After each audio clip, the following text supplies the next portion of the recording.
In a vast, blue ocean, there lived a tiny little fish named Splash.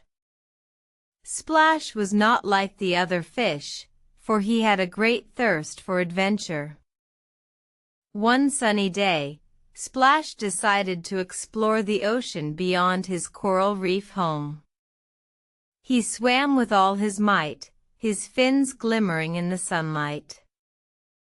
As he ventured further, he saw wonders he had never seen before, schools of colors dancing in the water, giant sea turtles gliding gracefully, and even a whale singing a beautiful song.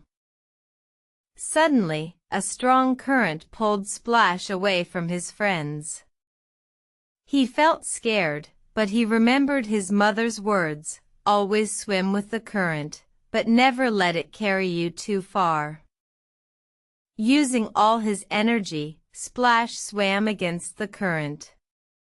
It was hard, but he didn't give up. After what felt like hours, he finally reached the edge of the current. Tired but triumphant, Splash looked around. He saw a group of his friends waiting for him.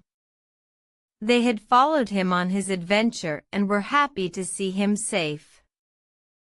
From that day on, Splash was no longer just a tiny little fish. He was a brave explorer, loved and respected by everyone. And whenever he felt the urge to explore, he remembered his big adventure and realized that with courage and determination, anything was possible. As the sun set, Splash swam back to his coral reef home, ready for a good night's sleep. He was tired but happy, knowing that tomorrow might bring another adventure. Good night, little fish, good night.